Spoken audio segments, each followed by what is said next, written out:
You're listening to Lyfe and Shyt.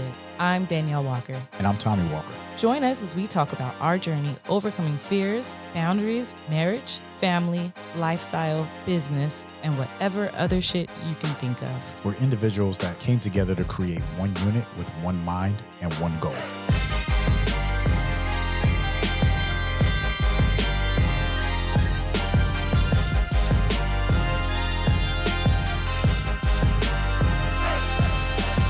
What's up, girl? What's up, baby? How are you? Outstanding. I feel like it's been a long time since I've seen you. I know, it has been. It's been a whole 72 hours. And last week, I was kind of out. Out doing what? A women's leadership retreat. You was doing some training. Yeah. So we got to talk. We got to do a podcast on ayahuasca. Yes, and my ayahuasca. Because you just did ayahuasca. Yes. And that was mind blowing. Yes. And I haven't had that my experience yet. So No. now I feel like, well, I'm gonna get mine. Oh, Lord. You gotta Wait, can I do my ayahuasca? I want to cry a little bit. You're so silly. And throw up and diarrhea. Nah, It's horrible. No. My stomach is. There's no ayahuasca today? Nah, no. Damn it. That would have been dope. Would have been. That would have been a different. We have a guest in the building today, y'all. I'm super excited for our guest today. My man, Nick, we've known each other for 2 years almost now. It's almost been 2 years. 2 years. We both joined EO at the same time, right? Yeah. For those that don't know, it's Entrepreneurs Organization. All three of us. Yeah. Don't leave me out. Don't leave me out. You up to date. When I say us, you know what that means. It's like French. We. No. Yes, You got to right. make it clear for the ladies out there. That's right. Danielle is also a part of it. We joined at the same time. And the first time we all met Nick, we all met each other, was in Del Mar. It was at the races. That's right. Yeah, it was in August 2 years ago. So, and it's funny because we'll talk about it because what Nick does is it's one of those things in San Diego where you would think he would be the coolest and flamboyant, rocking Lamborghinis and all that stuff, but he's the coolest, down to earth dude I know. Most humblest person. Super humble. Yeah, like it's so true. And he talked like he's from New York because he talks so fast. You wouldn't believe he's from San Diego. And straight up, right? He's a straight shooter. So, I got a question for you. Okay, shoot. How the fuck do you avoid burnout? That's a great question. I just understand and the signs when it comes. Signs? Yeah. Is it like the stop sign? Yeah, well, it's like okay, why is this person irritating the shit out of me when it's not usually an irritation, right? Who's this person? Is it me? Oh, sometimes. Okay, because I was gonna say the same thing. I get irritable. Yeah, exactly. And it's like, okay, I'm a little burnt out, right? All right. Yeah, Nick, what about you? How do you avoid burnout? I feel like I need to try this ayahuasca thing and see if that will work. But otherwise, I don't avoid it. I just plow through it. That's and that's real shit. I think that's what we all do. You know what I mean? Like you're running on fumes and you don't know why. But there's signs, and we're gonna talk about that today. But our special guest in the building, the CEO, the owner, the man, the myth, and the legend behind 619 Vodka. 619 Vodka is. So we're in San Diego. So San Diego area code is 619. Yes. He's born and raised in San Diego. And everybody who I've ever met that was born and raised in San Diego, they always say, yeah, I've been here before 858. Yeah. I was like, what does that mean? The area code. And then he just hit me. I didn't know 619 was like the zip code for almost all of California at one point. Oh, okay. Yeah, I was like, damn, like that. Yeah. All right. It's a big deal. It's a very big deal. Yes. So he owns 619 Vodka, so an actual vodka company, right? Side note too, we met the vodka before we met Nick, which is pretty cool, right? So back in the days when we was doing entertainment, shout out to Jay. Jay was like, yo, have you ever heard of 619 Jay Vodka? Johnson, I was like, nah, never heard of it. I think I was drinking I don't know what the fuck vodka I was drinking back then. No. Yeah, I was probably drinking like Effins or some bullshit, yeah. Because we were trying something new. And he brought 619 over. We started drinking 619. It was in the club. So you guys were the 5 people that knew about it back in the day, because that was it. Nobody knows who knew who we were. Legit. And you know, if I can find a picture of Jay holding 619 vodka, I'll pull it up. Yeah, because Jay was like, yo, and you know, we was rocking it at all of our events. So every event we had 619 vodka because it represented the city. Yeah. And then he also owns 619 Spirits, which is in North Park. Restaurant, food is off the chain. Yes, love the wings. All the wings off the chain, the mussels, like everything, like the whole menu. So Nick, welcome to the show. Welcome Thanks, to man. Life and Shit. Thank you guys, man. Yes. It's great to be here. So people always want to know, right? Like, are you single and ready to mingle, or are you locked down? I'm locked down. Just recently Locked, locked down. yes. Yeah, Beautiful a year and a half wife. now. We've met Yeah, her. she's awesome. Yeah, she is. We've been She together is. like 10 years now. Oh, It's crazy. 10, 11 years. She's a beautiful soul, too. Beautiful soul. You know how we met, right? Have you ever heard this crazy story? No. So we met on Craigslist. Stop it. No, but so here's the... We literally do. We did meet on Craigslist, but no. But we met on Craigslist because I put an ad out and I was looking for promo girls. Okay. But we don't tell people that part. We just go, oh, we've been on Craigslist. Okay. All right. That's starting to make sense because we've been there. But yeah, that's how we met. She was one of the first girls I hired to help promote the vodka and stuff. Oh, that's so cool. Super dope. 10 years Yeah. ago. So at least I got that out of it. I like. It's cost me a fortune over the years, but at least I got an awesome wife out of the deal. Was you paying her back then? Yeah. No, Yeah. shit, that's impressive because Yeah, we never that paid is. anybody. We just guaranteed them access. Yes. Oh, really? That is true. It's Yeah, like you can get yeah. all the cool parties. You know, you could. We Right. had some singers. People would just want to do stuff, and you know, Yeah. hopefully. And they had to do things like they had to feed the homeless. They had to do charity I'm work. glad you said and that stuff quickly like that. because Yeah. you said they had to do things. I was like, what did they have to do? No, they had to do charity type things that made them better. So, and we already talked about occupation. So, tell us a little more. You tell us how you started. Tell us where your passion came from. Oh man, I mean, we talked about it a little bit before the show, but you know, so I'm born and raised here, and I was always a home brewer, and so you know, the craft beer scene obviously over the last 15, 20 years in San Diego has exploded, and many times during that process, I thought, oh, you know, it'd be cool to start a brewery, and because I was in software for 25 years, the least sexy thing you can do, right? Very secure. Yeah, very secure, but very nerdy. And but so I was trying to talk people into, you know, trying to maybe invest in starting up a brewery, but the answer was always, there's too many of them right now. And that was when there was 40 and 60 and 80. Now there's like 142, I think, at last count or something crazy like that. And California is like known, especially San Diego, known for. Yeah, San Diego's known for that, right? Craft beer.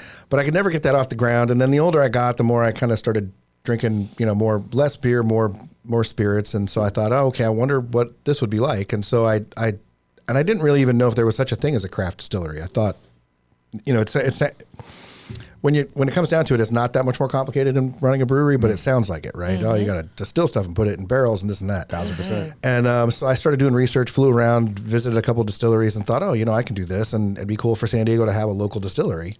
And you know, so that's how it started.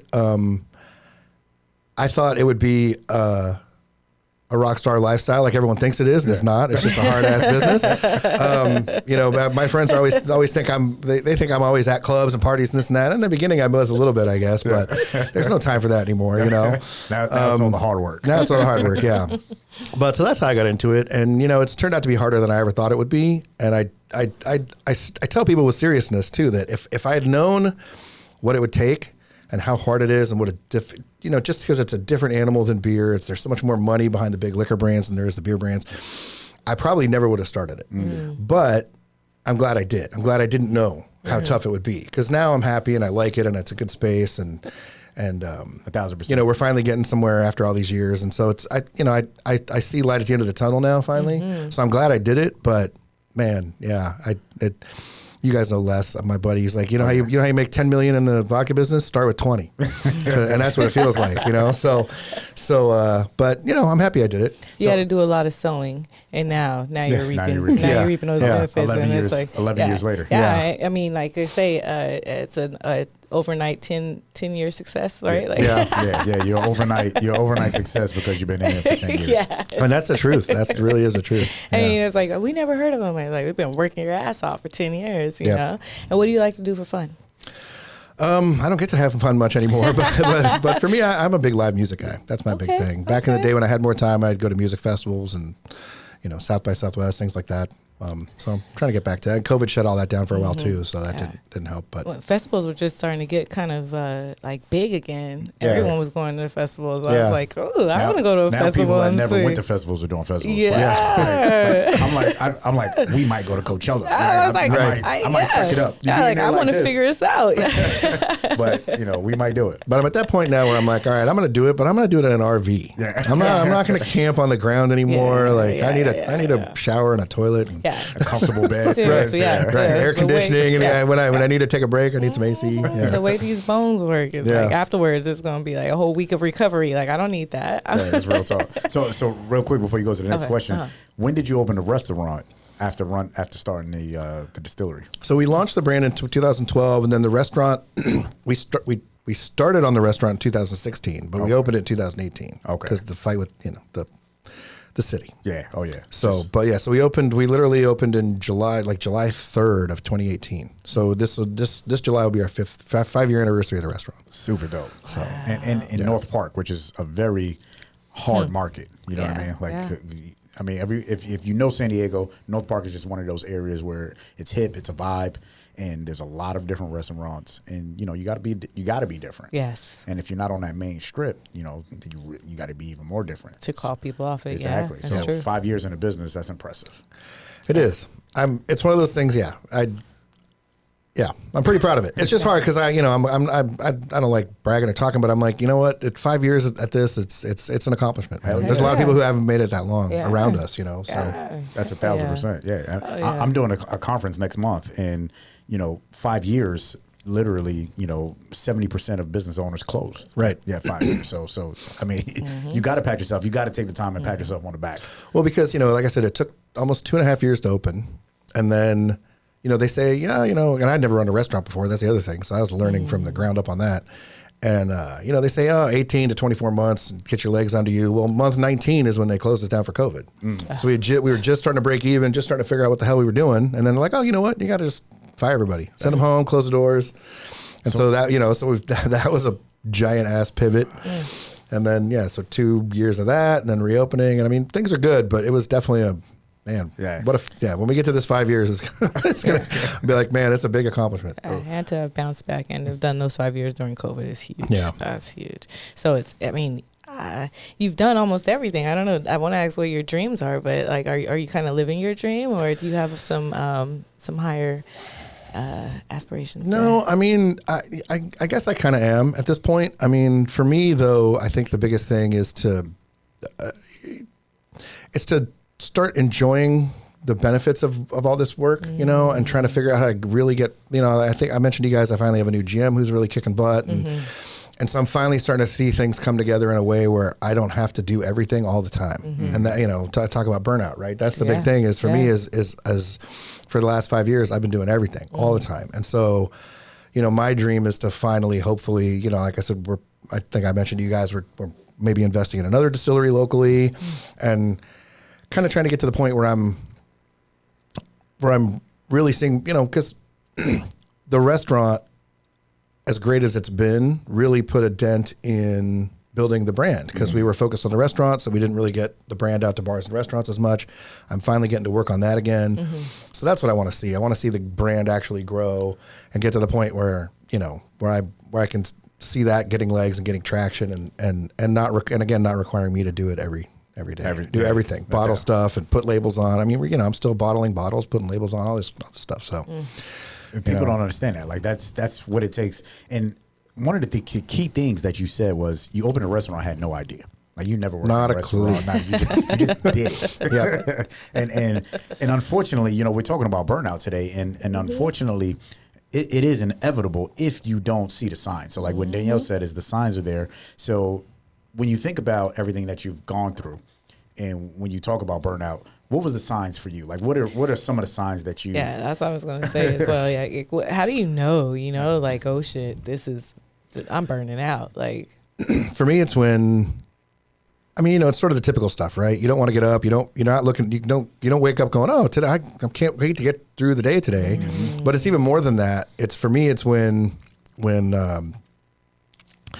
if when I start realizing that if I don't have to get it done, if I can, it's that famous thing, don't put off till tomorrow where you can do the day after. Yeah. If I start seeing me doing that a lot, I'm like, oh, okay, I'm burnt out now because I could do that, or I could walk to the store and grab lunch. Okay. I mean, just, when you're trying to avoid doing things that are just the basic things you need to do, getting up, taking a shower, that kind of, especially, and COVID didn't help with that either, right? Because, so it that's for me is when I see myself starting to push things off that I know I need to be doing, and not, I wouldn't say depressed, but you're just fucking not tired. Excited, man. Yeah. Just tired, and does this really have to get done today? Can I do something else instead, or is there something? That's what it is for me. And I can see that, especially when you own, like, I mean, legit, it's two businesses. Like it may sound like one is like, oh, he owns a restaurant that sells his alcohol. No, it's two separate companies. Yep. And when you're running two separate companies by yourself. Right. Yeah. Right. So now you got the hats, all the hats of two companies, right? So you got payroll, you got marketing, you got R&D, research and development, CFO, labeling, CMO, all the legal shit. Yep. So I want to debunk the myth where people feel like, oh, well, you own your own business, you can do what you want. It's like, shut the fuck up. Yeah. Like, he's the whole C-suite. Yeah. It's like, no, I can do what I want, and I also can do what I don't feel like, and I'm not going to make any money. Right. And if I don't, then shit. So I felt like this a lot. I've been in trucking for 16 years. Yeah. And my burnout started when I was a driver. Like, I would get up on Sunday and just think about Monday and get tired. Immediately, I was like, fuck, I don't want to do this no more. I remember that. Yeah, and they'll be looking at me like, why are you so tired? I'm like, I'm like yawning, tired. Like, like physically, like, mentally, I've been watching football all day. I'm sitting on the couch. I ain't did nothing. She's like, why are you so tired? I'm thinking about tomorrow. Yeah, mentally. It's just the thought of what you got. Yeah, what you got coming up. Yeah. And that's real shit. So I didn't I didn't know that was burnout. I just thought I was tired of my job. And then I was like, all right, what can I do to change it? What can I do to pivot? And then I pivoted, and I felt great. And I think that's the key point is, like, once you feel that energetically you're just on E. And I always say this, riding on vapors. You have to do something different. So what are you doing, like, when you see burnout, other than getting mad at me or you're feeling irritable? What does burnout look like for a COO?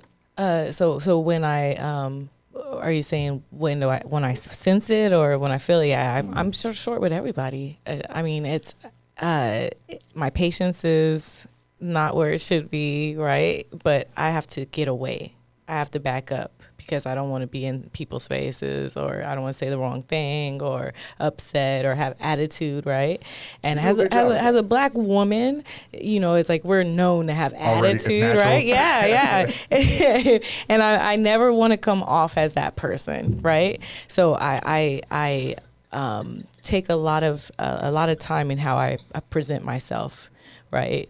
And therefore, when I'm burnt out, I will hide. I'll tuck away. I'll be quiet, and I see it very quickly because things that usually wouldn't get on my nerves or things that wouldn't agitate me or irritate me will, and I'll react instead of responding. So when I start reacting, I already know, like, oh, girl, you need to kind of tuck away. Yeah.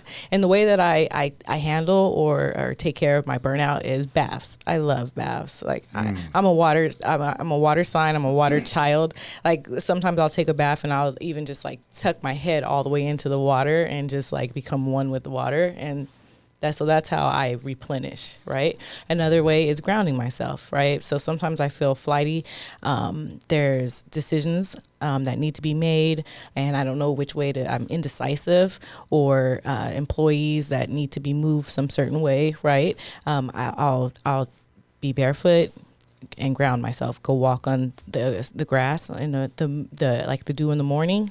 It's amazing, right? There's something to be said about that dew and the nutrients that come in through your like soles of your feet. So these are the ways that I replenish and the ways that I give back once I've burnt out. So that's your behavioral ways, and behavioral and physical is what I'm hearing. And you're pretty good at that because whenever we like, especially, I don't know if you do it for when you feel burnt out, but I know when you see I'm burnt out, you be like, all right, it's time for us to get away. Oh, Nick, yeah, I'm like, okay. Yeah, but see, I'm listening to you going, I gotta hire you to come help me when I go through this, because what I do is binge watch whatever's on Netflix, and then after 8 hours of that, I'm more depressed because I'm like, well, now I haven't accomplished anything I needed to do today, and now I really don't want to do it tomorrow because I have twice. For me, it's a spiral. I probably should go for a walk or take a bath, but I don't do that. So now your wife travels a lot too, right? Yeah. Kristen's always on the road, Yeah. and she's in the medical field, right? So with her traveling and you running businesses, how do you like where does burnout look like for you guys? Because I'm sure she gets burned out as well. Yeah.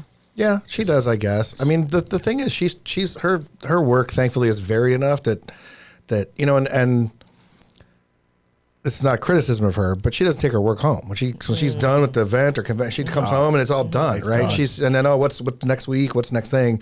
So she doesn't have that thing where she's sitting there on Sunday thinking, oh man, okay, this is what I didn't get done last week, and now it's twice as. So, I mean, in some ways, for her, ignorance is bliss, right? Yeah. But that's also good for me because she's walking around on a Saturday happy, like, oh, let's go get the brunch somewhere. And I'm like, oh, okay. But it's good because I just, I go, oh, Drags you out. I need to, not bring her down with me. Yeah. So I try and, okay, let's go get brunch. And then, next thing I know, I'm a couple mimosas in and I'm not thinking about work and it's good. Right. So whether she means to or not, she helps pull me out of that a little bit. And it's not her business though, right? That it's just, it's not her business. Is that correct? Yeah, it's not her business. Yeah. So that's a little bit different, right? Right. That's the relief that you get in being an employee. It's like, hey, once I clock out, because I Right. know that, like, I'm done, Yeah. like I do. It's like, as soon as I hit that clock, don't ask me shit. Exactly. Yeah. It almost feels like I was successful all day. What have you done? Right. You're passing the buck to tomorrow. And she's like, I did my shit in Vegas. Yep. Now I'm back in San Diego. Yeah. I got new shit. Yes. Yeah. That's real tough. That is real tough. and I'm glad to hear that. Like, she helps you get out of that, because we had a conversation, and I remember you said you was looking for a GM, and in your position, I mean, delegating is where it's at, right? And that's the one thing about burnout is, yes, if you work in a typical job and you get burned out, you probably get burned out because your boss is an asshole, or maybe you have poor time management, right? True, and from an employee standpoint, and that's real. You just got to figure that out. As an entrepreneur, it could be poor time management, and then it's also delegation because you're wearing too many hats. Yep. And we had the conversation about you looking for a GM. How was that process like? And do you feel like you've succeeded? In that particular case, yeah. I mean, it took forever to find the right guy, and but that's one of the biggest challenges as entrepreneurs, right? Is finding the right people for the right seats, like we're That's talking about, right, the people yep. who know it and get it and really want to excel at the job. And so I had my share of mistakes along the way, finding people that made it actually worse, right? Because now you're going around behind them trying to take care, trying to deal with the stuff they didn't do right.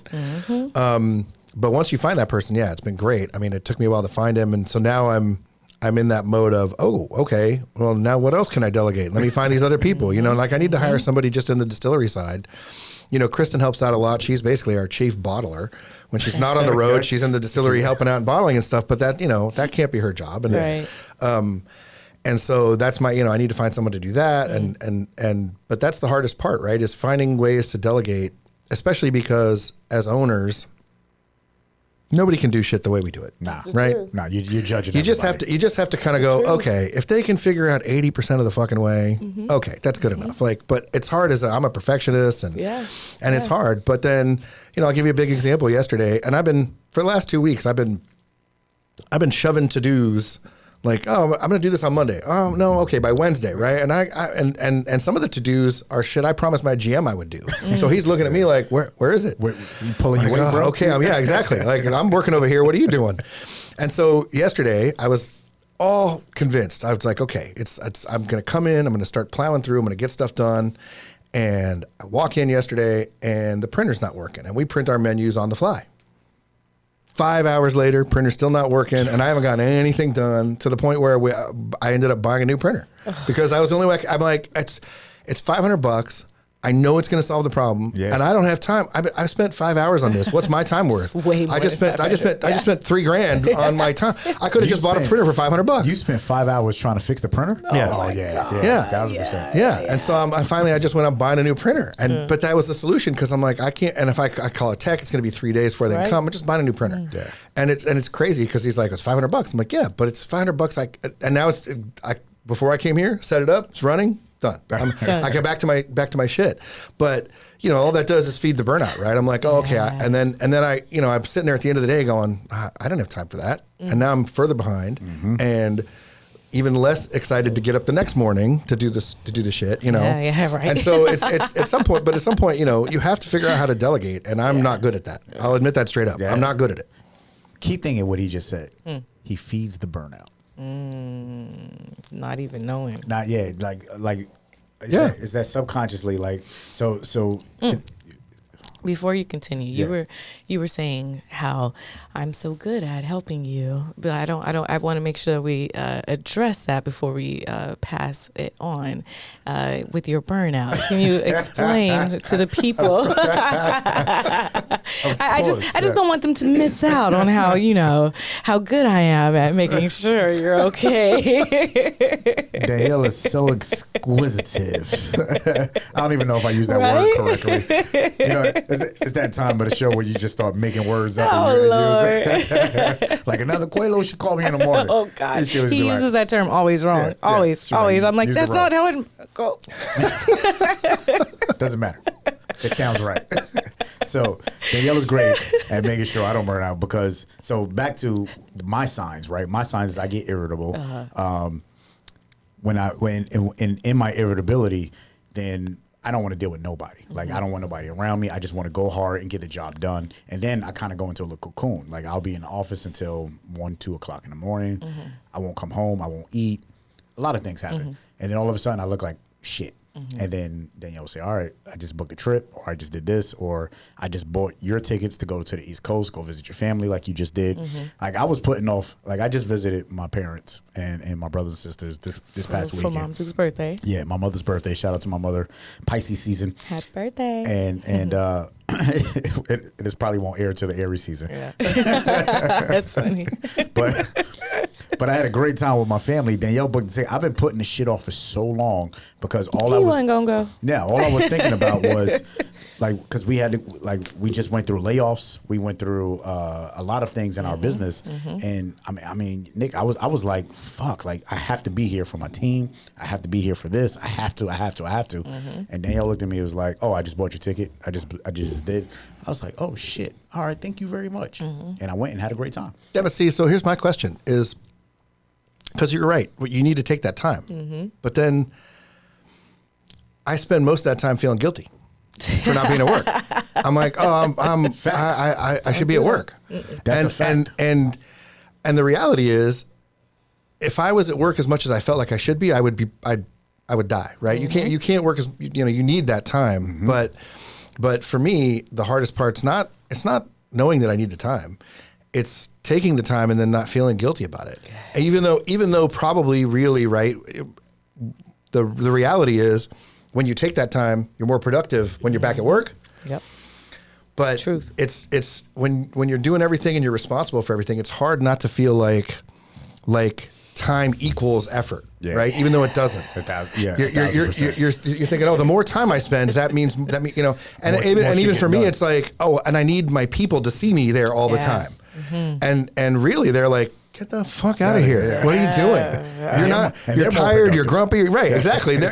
But it's hard getting over that mental block of, I feel like, and it's taking me a lot to learn that that's not true, but the time does not equal effort. So, I just did a leadership training, and one of the things that I learned that one of the people said was, actually Dr. Jones said this, that he was one who was the same. He worked extra all the time because he thought that his people wanted to see that, right? And then when he was like, I'm going to the gym and I'm going to do this, I'm not going to be here, that they all took a breath like, Shit, because we thought they didn't have to be on all the time. Too. Exactly what he said, because they were like, shit, we thought that's how you wanted us to be too, Right. and there was too much pressure. Yeah. And once he released, they were able to release, and it was like, okay, let's vibe. Well, it's funny now because I find myself telling my GM, go home. Yeah. He's there all the time. You tell the GM, and I'm like, hey, dude, we got this. Go. Well, I got to run a deal. I'm like, we got it. Go.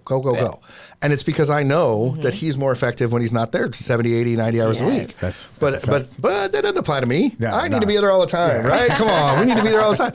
And it's I feel like I'm learning that lesson, but man, it's a tough one. And you don't make any more money. No. Like you're making any more money. No.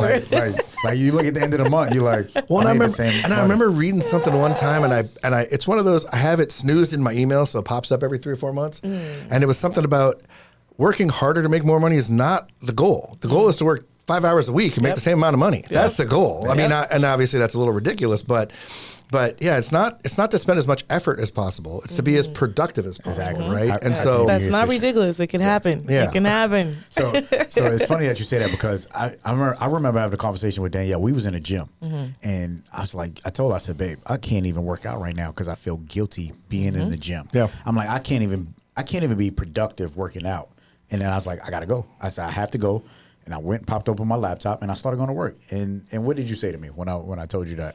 I don't know, baby. You don't remember? You was like, you deserve this. Oh, you deserve this time. That's like, what I said. Yeah. just like you buying the tickets. I think ayahuasca. Thank you for remembering. Everything. Ayahuasca was like erase everything. Babe, I'm in bliss. I'm just like, but real shit. It was like, I was like, yo, I feel so guilty being in the gym. And that's fucking crazy. And my ops manager is the same way. This dude, I just had a conversation with him last week. He was like, all right, I'm going to be here. He worked 6 days. No, he worked 6 days. On record, he worked 6 days. and he was like, all right, I got to do this, and this. And I was like, bro, calm down. Do that shit on Monday. Yeah. He was like, but I mean, yeah, he was like, but his passion. Yeah. And I saw myself in him. I was like, fuck. I was like, that's what I showed you, because that's how I am. That's what I do. But you know what? It's my business. It's my baby. And to see somebody else take that same amount of ownership is impressive. Well, that's what it's like with my GM now, because I see him doing that too. Yeah. How do you feel now when somebody, not a partner, not, he's an employee, but he takes the same amount of ownership? Yeah. How does that make you feel? No, it's awesome. Yeah. In fact, it's one of those things where you kind of realize that I mean, it's not possible, but really it's like, I need a whole team of those people, right? I mean, I'll give you another example. We hired a girl, and she quickly went from bartender to now floor manager and whatever, because, and this was after I hired my GM, and we had some of the people leave and rotated staff and bringing new people. And I remember the first day or two she was there, I don't even think I knew her name. And it was kind of slow on a Wednesday or something, and she was out back trimming like dead leaves off the plants. And I was like, oh, that's my girl right there. I need to keep this one, because she could have just been on her phone behind the bar doing nothing, but she was cleaning plant. And I'm like, and I told Darren, he's like, oh, I know she's going to, and then within like a few weeks, we're like, okay, you're going to be a floor manager. You're in charge of this, you're in charge of that. Cause she cared. And it's hard to find those people, but when you do, oh man, gold mine, right? I mean, and you don't want them to burn out either, but and that's like me with my GM right now. I'm like, hey, go, because long story, but we got rid of our last chef, and we're in between waiting for the new guy to start. So he's actually been cooking in the kitchen 1 or 2 days a week. And I'm like, go home. He really is. If I wasn't married already, he really is amazing. And he's bought in, like you said, now I kind of almost see the other side. I'm like, oh dude, don't burn out. Don't burn out. Just take like as soon as we get the new chef in, I'm going to try and send him on. I'm going to pay for him to, him and his girl to go somewhere for a week. I'm just go. See, niggas like me. Yeah. I get so like appreciative and grateful before you say that. I'm just saying, he said, I will pay for them to go. Daneyel is like, we should go on vacation together. I'm like, I am not the guy to go on vacation with anybody. That is true. But I wouldn't mind paying for them to go as well. Okay. I really do appreciate our people. The ones that stand and the ones that actually do above and beyond. And like I said, the ones that have been there with us for 3 years, even after, we crack the whip or we change or we demote them, and then they're still there. Like that to me is, it makes me cry. Like, oh, if they ever said, oh, I want to leave, then I'm like, no. What can I do? Like, what can we do? Why would you want to leave? And what can I do to make you stay? So it's like our different positions. Oh, can I work from home? Yeah, you could work from home one day. You know what I mean? Like, let's negotiate. You know what I mean? Like, because you're worth it. You know. So 1,000%. And one thing, when you're an entrepreneur and you've been through burnouts, it's imperative that you look at your employee and see burnout in them, right? Because that's one thing about I remember when I was an employee, and we always had this thing: the good employees are always the ones that get all the weight, right? Because you're so good, and because you carry the weight, But as a manager, it don't even have to be an entrepreneur. Just as a manager, you got to identify that and say, all right, this dude's been working 6 days a week for the last 12 weeks. He's been whatever. You've been coming to work. She's been doing this. She's been doing stuff outside of that. We got to be able to see that and say, thank you. Now take the time off. Like, slow the fuck down, go home. Yeah, that's a great point, because for us, it's our, like you said, it's our baby, it's our job, it's our life. I can't quit. It's my thing, right? But they can quit. Yeah. They go, hey, I'm not, you know what, this is too much. And it's great when you see that dedication, but you're right. Cause they need to not be doing that. And you don't want them to burn out. And unfortunately you're right. Cause I did this when I was an employee, right? If it's Friday, I know no one else is going to do it. I'll do it. Yep. Yeah. And then you just become the hero. And I remember for like a long time, my friend said to me, don't be the hero, dude. What if I don't do it? Well, then it ain't going to get done. Like, somebody else will step up or they won't. Yeah. But when you have that in an employee, and they're, like you said, then they're always taking on the weight. Oh, Sally didn't prep. All right, I'll go prep. Yep. Well, that's awesome. But man, the 10th time they have to do that because somebody else dropped the ball, like, you don't want them to get burnt out. Exactly. And we see that in the cafe. Like, I mean, even in the cafe right now, we have 6 team members in the cafe. And if somebody doesn't prep, they're like, we don't like, such and such didn't prep. And you see it in their face. I was like, all right, let me go have a conversation with this person and make sure. And I'm going to come in and I'll do the prep. Well, I was about to say, too, the flip side of that, which I've learned, too, and probably one of my biggest faults as an owner, manager, whatever, is I'm a nice guy. I'm too nice of a guy. But that is very quickly coming to an end. But only because, well, for one, because I'm burnt out and I'm short-tempered and I'm not putting up with shit anymore. But two, is now that you finally see good people, when I see my GM or this other girl, Haley, stepping up, it also makes you realize a little bit more how the people who aren't stepping up are a little bit poisonous. Yeah. Because everyone's like, well, why am I doing this when they don't prep and then nothing happens to them? Yep. Yeah, that's real And talk. so it's given me a good perspective too to say, hey, I don't expect everyone to be an 80-hour-a-week superstar, but if you're supposed to prep and it was on your list and you didn't do it, and so picked it up the slack. Okay, great, that's one time. But the third time you don't do it, I'm like, you know what? You need not to be here anymore because I need these other people to realize that their contribution is respected, and respected so much that if you're not pulling your weight, you got to go. And as an owner, it's hard to do. Yeah, but as an owner, that's all your team wants you to do is not only recognize them for the work that they're doing, but then get rid of the people for not doing the work. Yeah. Right? Exactly. The ones that are making them work harder. Exactly. And that's one thing as owners, we're so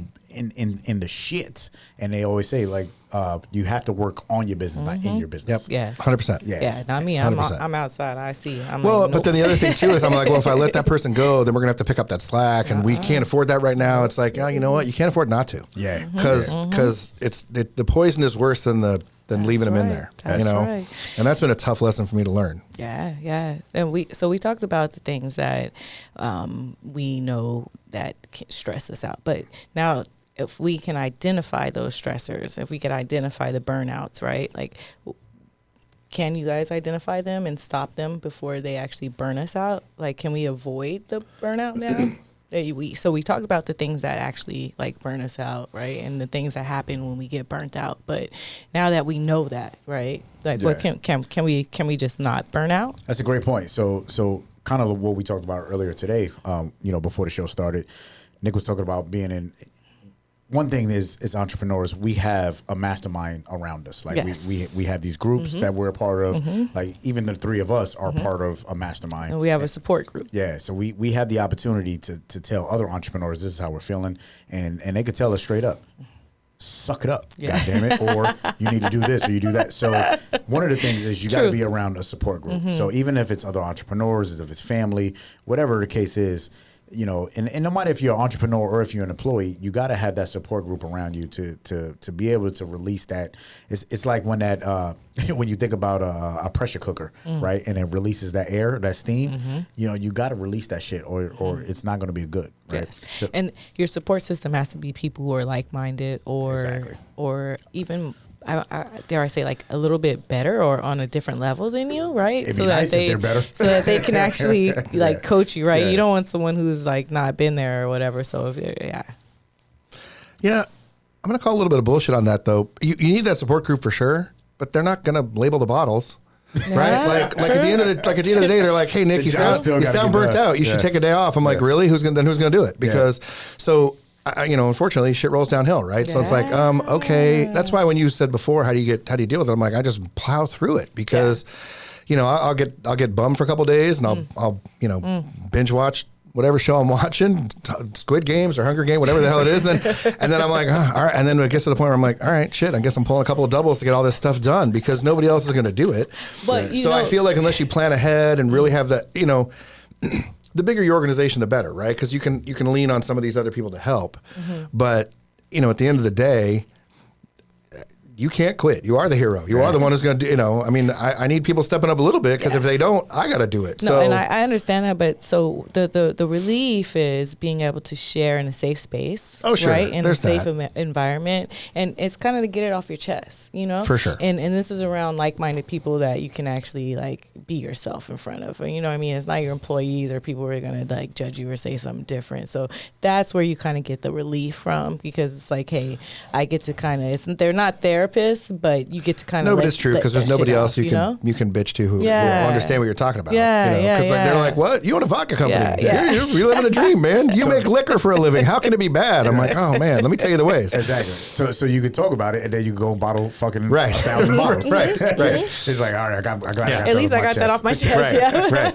The problem is if it's the third or fourth month you've been trying to get that off your chest, they're like, all right, Nick, we heard this shit already before. Hire somebody already or stop talking about it. Well, and sometimes you need that too, right? No, it's true. You do. People to call you out on your bullshit, you know, and that's what that support group does. That's why I said it has to be people who respect you and that, like, you know, look at you differently because your friends will just be like, you know, they'll yes you all the way, but no, someone who's gonna call you out on your shit, that's your support group. Yeah, and then the other side of that is one thing that I've always had a conversation with you about from an entrepreneurial standpoint. It's I don't have to, I get to. Yes. It's like I signed up for this. Yes. I chose this life. Yes. I chose this world.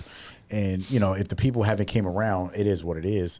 But this is my world. This is my ecosystem. As an employee, you probably don't have that. I get to, you know what I mean? Depending on what level you are, you might have to. Well, and that's mindset, right? Because but don't you ever think about tabbing out? 1,000%. I would have made so much more money in the last 10 years if I just kept my freaking last job. Like I'm dead serious. I'm like, why am I doing this? Right? I mean, hopefully there's a payoff, right? But so hold on. You said you get to set your own hours. I'm like, no, I don't. My printer sets my hours. When it breaks, I work for 5 hours on the thing. I don't set my own hours. So there is a small part of me every once in a while that goes, why am I doing this? I like what you said though. Hold on. You said you would have made more money if you would have stayed in the software business. Oh yeah. But the experiences.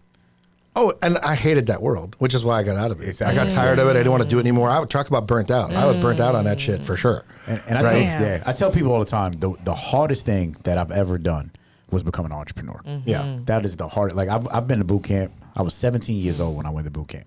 If you look at any 17-year-old today, you would look at them and you'd be like, that motherfucker won't make it. But I guess and I'm with you too. Like I said, I probably wouldn't have started this business if I'd realized how hard it was. This particular one. I mean, I had software stuff before and whatever, but right now I wouldn't trade it for the world. But if you walked up to me tomorrow and said, "Hey, we got this job, pays $250 a year, 9 to 5. I'll be like, where do I sign? I'll close this shit tomorrow. Like, I mean, you wouldn't think about it for a second and be like, all right, you know what? How much it pay? Okay. Get your weekends back, your freedom. Yeah. You're watching football and you're not thinking about, oh shit, I shouldn't be here. Or you're at the gym working out and just working out. Yeah, right. You're not being sued. Yeah, exactly. Exactly. Yeah. And the number doesn't have to be $1 million. It's just, maybe 80K. No, I'm not doing that. But it's got to be the top 3%. Yeah, you get up there, you put that in the right spot. I'm like, oh man, yeah, really? And I'm working 45 hours a week tops. Yeah. Casual Friday? What? I'm in. And if you're really good, you could you like, all right, I only work 30 hours a week. Yeah. I'll hire a VA to do some of the other shit. Exactly. Because we learned that part, right? Just delegate. But you're unemployable now, like because you know so much shit. There's nobody that would hire you. That's probably true. Yeah. Well, because I used to think, when I first started this, right, I'm like, oh, if this doesn't work out, at least I will have learned a lot, and I can go work for a liquor company or some shit. And I don't think that's true. Well, I don't think that's actually true. You just have to dumb down your resume. That's all. And then you have to infiltrate. Once you get in there, then you're like, I know shit. Because they won't hire you if you know more. You're like, no, you know more than me. I'm not gonna hire you. You can take over. They be looking at him like, this motherfucker trying to take my job. Exactly. That's why I say he's gonna have to dumb himself down, like dumb down that resume, right? And then get in there and then be like, yes, I'm gonna own this shit. Right? Like we talked about today. If you would have went over to Tito's, Jack Daniels, like they'd be looking at you like, why you got so many ideas? Yeah. Right. And that's the other thing too, right? You come in with all these ideas, you all of a sudden you got this new spark of creativity, and it's because there's no more pressure on you. Yeah. It's like all the pressure is off me. I have no obligations, no liabilities. Let's change the game. Yeah. Once you delegate, then you could do that too. Right. I mean, the funny part is that's the whole key right there, right? At least for me, in my situation, it's if I could find the right people to do all the shit I don't like doing or I'm not good at doing, this would be a whole. I don't think there would be such a thing as burnout for me. If my day didn't involve doing things I don't like. If I got up every day and went, oh, I get to just come up with some ideas and do some shit and R&D and make a new flavor, I would want to do that 80 hours a week. So you're not working in your genius zone. So you got to not even close. Yeah. So that's the ideal goal is to get into your genius zone. Yeah. And as an entrepreneur, if you're working in your genius zone, then shit, then you like Mark Zuckerberg, right? Yeah. But here's the other thing. Sorry to go forum on 5%. But I feel guilty doing that. That's the second I feel time guilty you said because it. I feel like no. Because you know what it is? Here's the hardest thing for me. And I know we're off topic a little bit, but the hardest thing for me is realizing that there are people who really like doing the things I don't like doing. Yes, that's it. I still don't get that. Even though I know it's true. Yep. I'm like, well, if I don't like doing it, I feel like if I ask someone else to do it, I'm giving them the shit work. Yeah. Nah. And it's not true. Nope. And I still... Oh yeah, I know the earth is round and shit, but it's one I'm like I can't get my head around wash that. it, I'm taking you. No, that's what I need to do. Oh, I feel like you gotta let that shit go. Yeah. We gotta bring them down. Yeah. It's down south. Yeah. Get a little freedom, But in real shit, like that's a real thing, and the guilt that you feel as an entrepreneur, and people don't understand that as employees is how. Yeah, you got these entrepreneurs that are making mega money and they're so rich and they don't give a shit. No, there's people like us in this room right now and they give a shit. Yeah, like we care every fucking day and we're like, all right, I have to do this because I don't want nobody else to do this. And I'd rather you love your job and me hate my job because I created this job. 100%. And otherwise, it is what it is. But at the end of the day, like you said, I ain't trying to go forum on you, but from an experience share, all I can say is when you give people the opportunity to be creative, and that's what I've done is I'm said, hey, this is what needs to be done. How can we make sure it happens? And they took it, they owned it, and fucking ran with it. Right. I have learned to empower people on so many different levels, and to watch them like kind of become come into their genius zone because of what I've given them, and they've kind of taken it and made it better has been amazing to me. So that is one thing. It's like I struggle with that too because I'm like, oh no, I do it the best. But I was able to release that, give them something, and say, okay, go ahead and do it. And then they may not do it the way I saw it being done, but it was done, right? Right. And then they exceeded that, and that's been amazing. And you've been terrible at that. Like I had to tell you, like, babe, they did a good job. Like yeah. that, like but it wasn't like I thought it would be or how I seen it. Except a good job. Yes. Yeah. I mean, and it was the job done? Yeah, but it wasn't done the way I seen it being done, right? But now I've been able to release that and understand how it is. It's about the who, like who can do the job. It's not, and I'll create crazy KPIs and then I'll give it to them, and then they actually come through, and I'm like, oh shit. They did it, you know. So that's been amazing. Well, there's that too, but there's the whole of like, you know, it's there's the jobs I think I can do better, but there's the jobs I just don't like doing. Oh, I'm like, I don't want to sit down and do the paperwork and do like, I mean, accounting is a great example of this, right? I mean, obviously I have someone who does that for me, but there's other things in my, you know, where we have to file label approvals and do this and do that. And I'm like, oh, that's the most tedious shit in the world. But the struggle for me is realizing, I bet you there's somebody who's like, oh, give me that. Let me do that all day long. And I'm like, what? I hate that fucking job. They're like, no, I want to do that all day long. I'm like, okay, so I just think, oh, that shit work. I'm not gonna delegate that. Not because I don't think somebody can do it as well as I do, but because I don't want to give someone shit work. I don't want to go clean the toilet, because that's what it feels like to me when I'm on the government website knee deep and trying to file a label approval. And yet I bet there's people out there who are like, oh, what? Yeah, I love checking the boxes. Yeah, that's their jam. Just like cleaning the toilet. But it's finding those people, man. Yeah, they like zone out, put on some earphones, and they clean toilets all day, and that's their jam because nobody bothers them, and they get the job done, and you know what I mean. It's just like that's it, you know. But it's realizing that, and then finding those people. That's it. And then not feeling guilty when I'm at the gym and they're filling out paperwork. Yeah. So I guess I gotta say my value in my final thought on that is one thing about entrepreneurs is we have a why, and our why is what gets us out of those moments where we're sitting for 8 hours and like, fuck, I don't want to do this. The why eventually comes up into our spirit and say, motherfucker, get out there. And when we think about the why, that's always the one that's going to trump everything. But you got to remember, like, we got to take care of ourselves, and your well-being is not selfish. And as entrepreneurs, like, it feels selfish. It feels selfish, but our employees are asking for well-being. Like, and we've all sat in rooms and people have asked us like, hey, this is what I need. This is what I want. Can you help me out? And we've said yes, but nobody has sat in a room with us and we have not been able to say, this is what I need. This is what I want, because there's nobody else to say yes. So we got to tell ourselves yes. So you got to be selfish. It's not selfish, but if you want to think about it that way, your well-being is not selfish, and it's necessary for your overall happiness and success. And the final thought on it, well, I gotta say, a healthy attitude is contagious. So as an entrepreneur, if you don't have a healthy attitude, then that shit rolls over to your team. And like you said, right now where you are, you're in a space to where you have a GM that the customers are happy. That was one of the things that you said. The customers are much more happy now, and it's because you might not be working in your genius zone 100%, but you're on your way there. Like, for sure. Yeah. And that's the biggest thing. No matter what you're doing, if you're working in your genius zone, man, you're gonna be you're gonna have that contagious attitude. And I'll say my value is burnout. It happens when you avoid being human, right? And so that's like when Christian's like, let's go and have brunch. That's human shit. You know what I mean? Like, let's watch football. Let's work out. That's human. That's human shit that you should be able to do without feeling guilty about other shit that you have to do. You know what I mean? It's just weird because the frame, because I could, for example, frame it that I need to be doing the best I can. I owe it to my employees to be the best me I can, and that means going to the gym or going to brunch. Yep.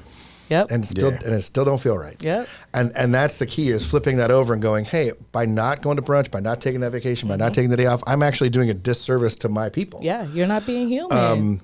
But then the printer's got to get fixed. Yeah. And so I say, you know what I mean? It's just it's a never-ending cycle of when stuff's not getting done, you're the last one. So and that's the first time this happened. This particular 5-hour experience, it was a nightmare. And that's one thing about entrepreneurs. We got to go through it. Because that's one thing about us is we're not going to let that shit happen again. It's like, oh, I've been through this before. Right. And the spiritual journey that I'm on, this is a burnout is nature's way of telling you you've been going through the motions, but your soul departed a long time ago.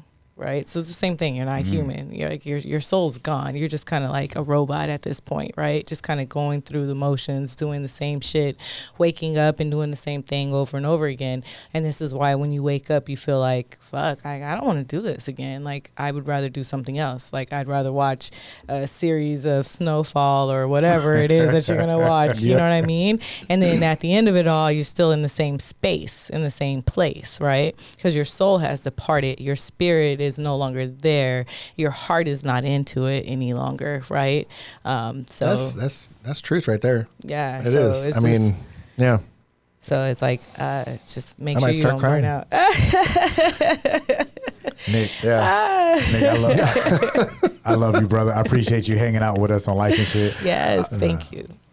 Please let us know, where can the people find you online in San Diego, all of the hashtags, the social media handles. And I'm gonna bring your picture up too, because we got to check out 619 Vodka Instagram. So I'm gonna bring up the Instagram, but how can the people find you? Well, you'll bring up the Instagram. On Facebook, it's just facebook.com/619spirits. And then 619 North Park.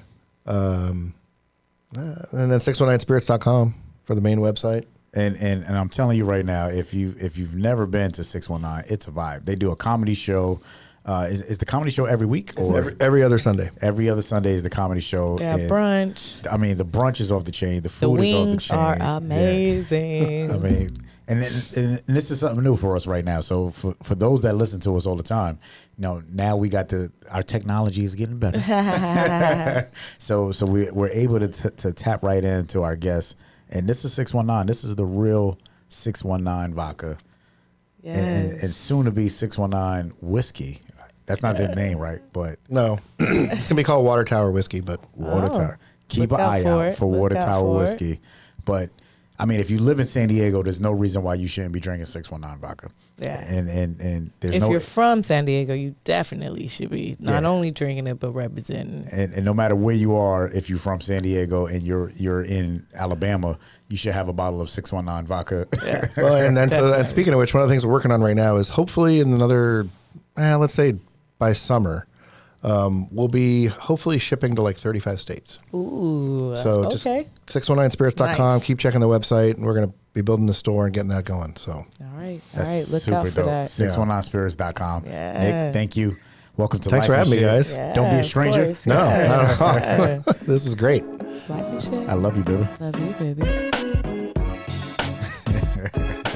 Do us a favor. If you enjoyed this episode, please subscribe.